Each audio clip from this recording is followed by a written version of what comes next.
নবীজি বলেছেন, সবার আগে জান্নাতে যে 3 শ্রেণীর মানুষ প্রবেশ করবে, আল্লাহ তাআলা আমার কাছে সেই 3 শ্রেণীর মানুষকে উপস্থাপন করেছেন। তাদের বিষয় আমাকে জানিয়ে দিয়েছেন কারা সেই সৌভাগ্যবান মানুষ যারা জান্নাতে সবার আগে প্রবেশ করবে। সুবহানাল্লাহ। নবীজি সাল্লাল্লাহু আলাইহি সাল্লাম বলেছেন, এর মধ্যে প্রথম শ্রেণীর মানুষ হলেন শহীদ, যারা আল্লাহর দ্বীনের জন্য ইসলাম এবং মুসলিমদের দুশমনদের বিরুদ্ধে জিহাদে রত হয়ে যারা শাহাদাত বরণ করেছে, নিজের জীবনকে বিলিয়ে দিয়েছে। এই শহীদদেরকে আল্লাহ তাআলা জান্নাতে সবার আগে প্রবেশ করাবেন। আল্লাহ তাআলা আমাদের সবাইকে শাহাদাতের মওত এবং শাহাদাতের মৃত্যু আমাদের সবাইকে নসিব করুন।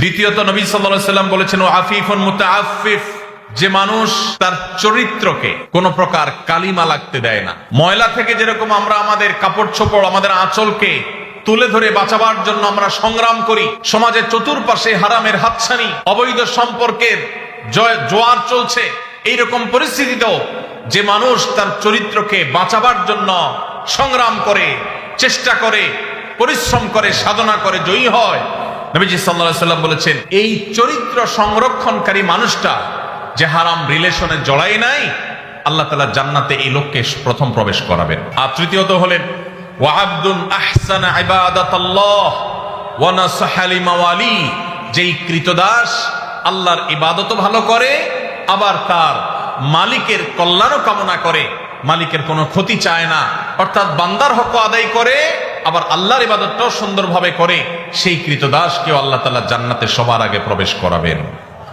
ভাইরা আমার, এই হাদিসের সনদ নিয়ে মুহাদ্দিসদের কেউ আপত্তি তুললে অন্য অনেকেই এটাকে গ্রহণযোগ্য বলেছেন।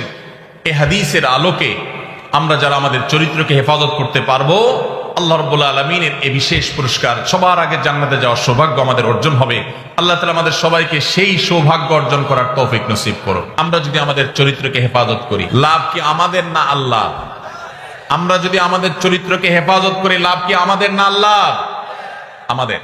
ভাইরা আমার, কি লাভ হলো, আল্লাহ সুবহানাহু ওয়া তাআলা যারা নিজেদেরকে হারামের পথ থেকে বাঁচিয়ে রাখে, তাদের জীবনে যখন বৈবাহিক সম্পর্কের মধ্য দিয়ে একজন বৈধ হালাল সঙ্গী জীবনে আসে, সে যুবক, সে যুবতীদেরকে আল্লাহ রাব্বুল আলামিন সচরাচর দাম্পত্য জীবনে সুখ, প্রকৃত অর্থে তৃপ্তি, সত্যিকারের যে ভালোবাসা, সেই ভালোবাসা আল্লাহ তাআলা নসিব করেন তাদের জন্য যারা তাদের যৌবনকে হারামের কালিমায় জড়াতে দেয় না। আর যারা হারামের কালিমা দিয়ে নিজের যৌবনকে কালিমা যুক্ত করে ফেলেন, মনে রাখেন এই যুবকদের বেশিরভাগ দেখবেন, এক্সেপশন প্রথমটাতেও আছে, বেশিরভাগ দেখবেন যে তাদের বৈবাহিক জীবন আসলে তাদের সেই জীবনে আর দাম্পত্য সম্পর্কের ভিতরে যেরকম একটা গভীরতা থাকার কথা, ভালোবাসা থাকার কথা, সম্প্রীতি থাকার কথা, তাদের সেই সম্পর্কটা আর থাকে না। কারণ হারাম যদি কেউ একবার বেছে নেয়, আল্লাহ তাআলা